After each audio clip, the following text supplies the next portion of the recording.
Hey guys, welcome back to my channel. So today I'm doing something a little bit different. So if you're new to my channel or if you've been here a while, you know that I mostly review horror, extreme horror, thriller on my channel. So for me to come out with a literary fiction video is kind of bizarre, right? So I noticed about myself in the year of 2023 that I really loved character-driven books. So when I was reading like a thriller or a horror book that had such strong character development, I fell in love with it. And I realized that I really like some slower paced character-driven books. And this year I really started diving into literary fiction, and we're gonna define that in a moment. But yeah, I noticed that I've been enjoying a lot of books outside of the horror and thriller categories. So that's what I'm going to talk about today. So I have, I think, 9 books here today that would classify as literary fiction, and the kind of definition of literary fiction and what books fit into that category are kind of fluid, I guess you could say.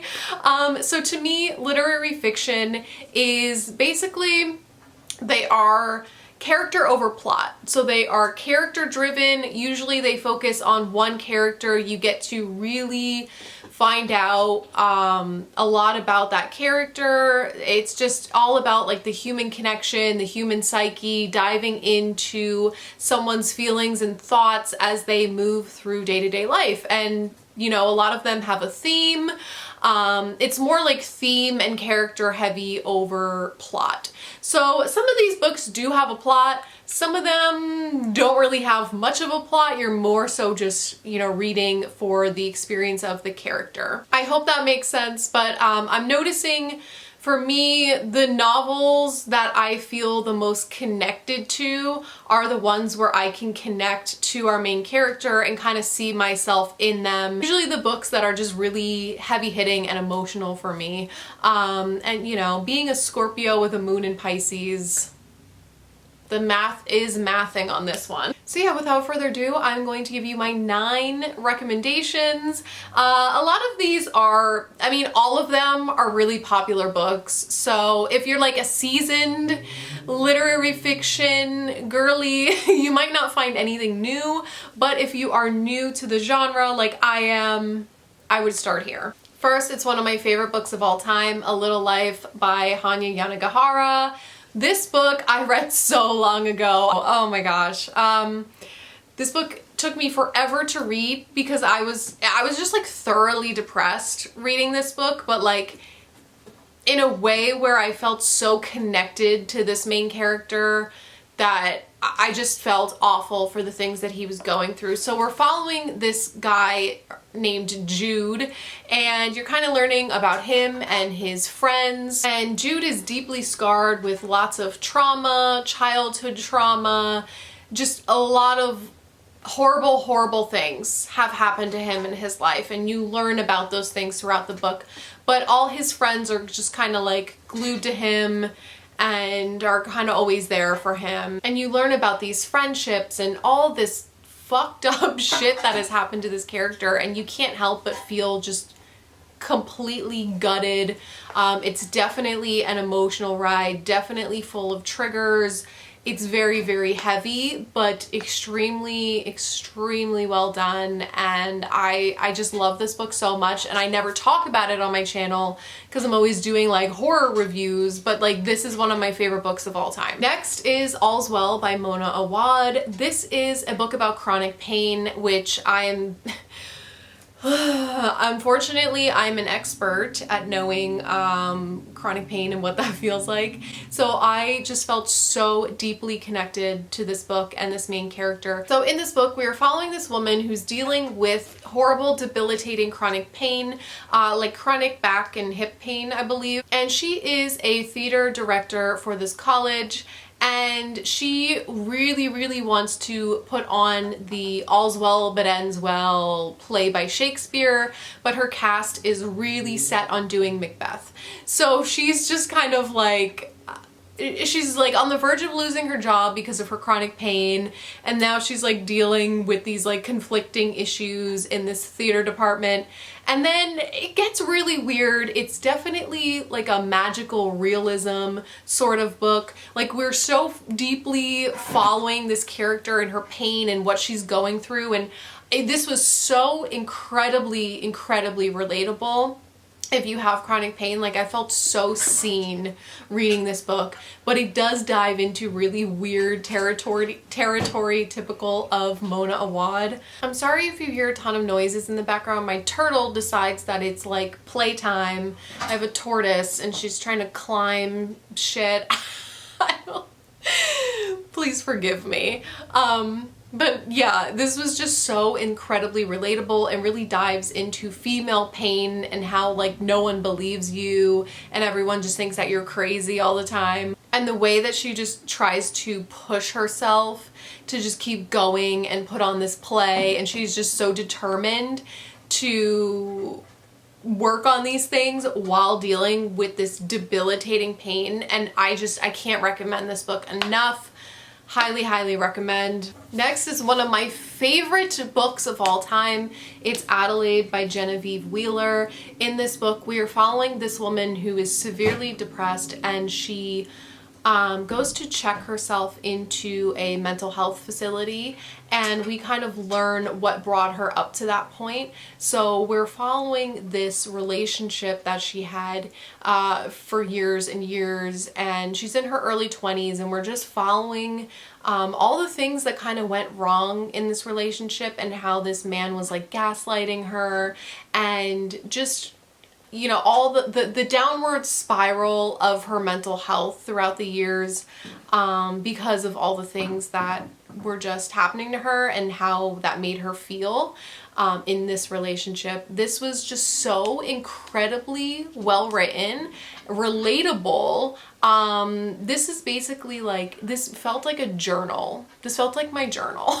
Honestly, I went through something extremely similar to this situation, and it was just so well done, so beautiful, really captured like her mental health and where things went wrong, and kind of just, you know, how you put your faith and trust into another person and how they can really break that and break you down. And it was just so incredibly relatable. Also deals with the topic of grief, so it really dives into that subject matter of grief and mental health, and I can't recommend this book enough. I don't know how to sell it to you. Just trust me, okay? I love this book more than anything. I feel like this and A Little Life are definitely my two favorites here. I'm kind of biased. I just cannot say enough good things about this book.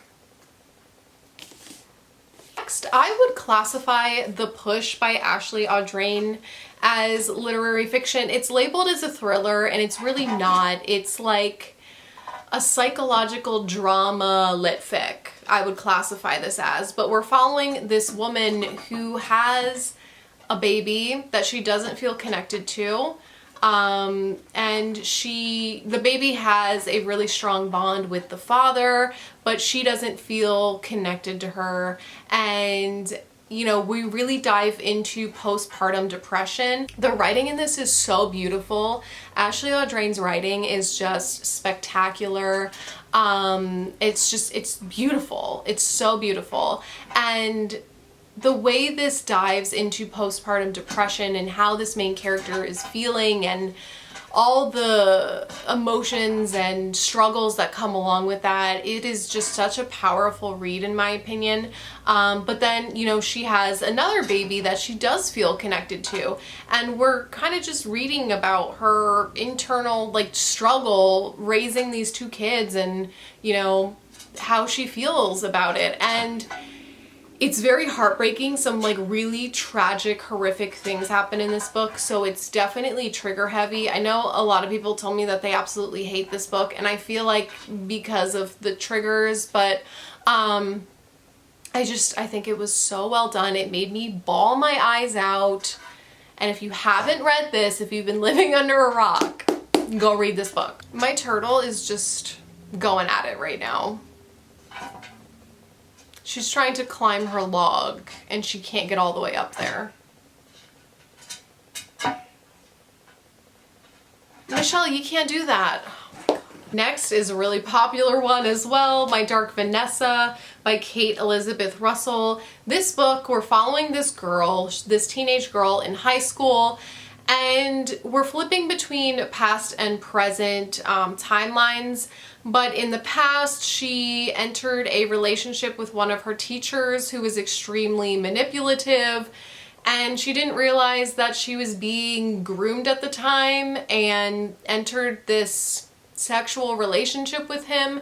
And now I think it's 17 years later, and in the present we're learning about, you know, like the Me Too movement, and all these things are coming out, all these allegations are coming out, and she has to choose between staying silent about what happened to her or coming out with the truth. And just learning that internal like struggle of what do I do, you know, what happens if I come out about this, what happens to me if I stay silent about this. And it was just a really powerful read and had a lot to say, especially, you know, regarding the Me Too movement and how sexual abuse victims feel, you know, navigating these situations. Extremely powerful read, highly recommend. Next, I have two books by the same author. This is my girl. If you've been here recently, you know this is my girl, Melissa Broder. I have the Pisces up first. So in this book, we are following this woman who's going through a breakup. They kind of like accidentally break up.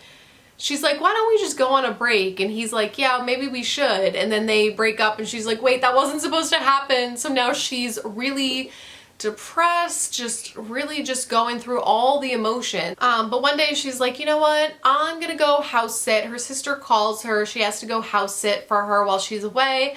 And while she's there, she's like, I believe she's studying in college, and she decides to start going out on dates with men and going to therapy. But she just starts spiraling more and more out of control mentally. It has a lot to do with obsession, with lust, the way that you look for validation and happiness in other people instead of looking inward, you know, when you struggle with your own self-worth. And she meets this like merman and it's just wild from there. It's bizarre, it's weird, it's kooky, it doesn't make sense, but it's Melissa Broder, okay? I love her ability to write such flawed, awful main characters. I mean, she's awful, but it was extremely relatable to me. And the people that have given this bad reviews usually say it's because the main character was horrible, and she was. But I love her ability to write these flawed characters because even though they're awful, like I can see myself in this main character. And it had a lot to say about depression, emptiness, anxiety, fear of dying. Like there's just so many things that were touched upon in this book. But yet at the same time, it was hilarious. Like the dark humor mixed in was just like, it was just weird and funny, but at the same time I was like crying because the mental health rep, I could see myself in this book. It was just a wild time. And then I have very similar feelings about the next one, which is Death Valley. This is about a woman whose father is in the ICU and her husband has a chronic, debilitating progressive illness. So she's dealing with a lot of grief because, you know, her father might pass away, and she's just constantly worried about death and dying and the difference between death and dying and the anxiety that goes along with that. and just, you know, worrying about her husband and her father all the time. So she decides to go out to the desert. She's a writer. She's gonna go out there and just kind of like, you know, be in solitude for a little while and write. But while she's there, she comes across this large cactus that is huge, and it's kind of like a vaginal looking cactus with an entryway, and she goes inside of it, and it's just crazy from there. Another really weird, kooky, wacky one, but has a lot to say about anxiety, depression, grief, fear of dying. Listen, Melissa Broder can do no wrong in my eyes. I'm currently in the middle of reading Milk Fed while filming this, and I'm obsessed with that one. Are we surprised? Okay, she's just an author that either you love or you hate. I love her. She really resonates with me, so. My next book I actually just finished like a week ago, and it's Good Material by Dolly Alderton. So in this book we are following a man. He is a struggling comedian, and he's going through a breakup. So his girlfriend of like 4 years breaks up with him. He's in his 30s, and he just kind of doesn't know what to do with himself now. So we're following from his perspective for like 80% or more of the book, and you know, just how he's trying to navigate life after this breakup, and you know, he has to find his own place to live and just all these little things, and he's miserable. And you know, we're just really learning about this man, and it's kind of like, you know, you learn so much about women and how they feel during a breakup, and it always seems like the man is just like silent and doesn't care, but this just really felt realistic and real, and her ability to write such a flawed male character, but then like gave him really realistic emotions throughout this whole thing, and it just felt so real, relatable, realistic. Her writing is spectacular, and then the last like 20% or less of the book we get his ex-girlfriend's perspective of things and why she broke up with him, and it was just really beautiful. Had a lot to say, especially regarding like women and their bodies and their decision to have children. And yeah, this male main character was a little bit insufferable at times because he just moaned and complained the entire book. But like, I'm someone that does the same thing, so I found it to be relatable. Like, it just felt real, and I appreciated that so much. I just felt like I took some things away from this book, especially, like I said, being someone that is like miserable and depressed every day. Like, it just made me kind of step back and think about like my own life and my own actions, and I loved this book. Loved the little like lessons and messages thrown in there. I love this book with my whole freaking heart, okay? It just felt, it's just one of those things where it's like either you're gonna really relate to this or you're not, but I really related to this. And then my last recommendation is an Unhinged Woman femme rage book, my favorite trope. It's Animal by Lisa Taddeo. This book, oh, so good. So we're following this woman, and you're learning about all of the shit that she has been through in life and what has made her so like angry towards men. I don't want to say too much about this book I don't want to give anything away, but we are following this woman, Joan, and in the beginning of the book, like, she's dating her married boss, and he sees her out at a restaurant with another man, and he kills himself.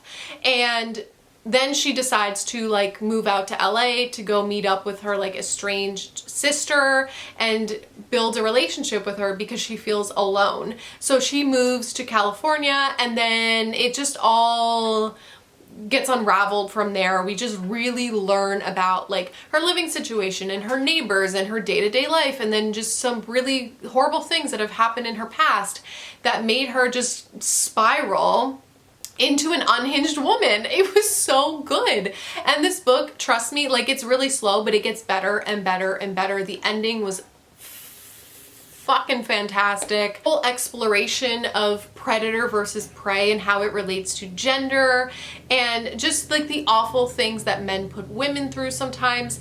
And there were so many amazing quotes in this book. I wish I had a physical book. I listened to it on audio, and I actually plan on getting the physical book and rereading it because I would love to like highlight some of these quotes. Here's one. The world had set me up to believe that it was women who went mad. It was simply women's pain that manifested as madness. So good. This book, if you love femme rage, Unhinged Women, look no further. But yeah, that is it. Those are my 9 lit fic recommendations. Let me know in the comments down below what your favorites are, if there are any books that you recommend me. I will be doing an Unhinged Woman vlog. I might even split it up into 2. In April and May. I don't know what the timeline will be, but in the next few weeks. So I'm super excited for that. I've been in my Unhinged Woman era, okay? I hope you guys got some recommendations. I love you, and I'll see you in my next video. Bye!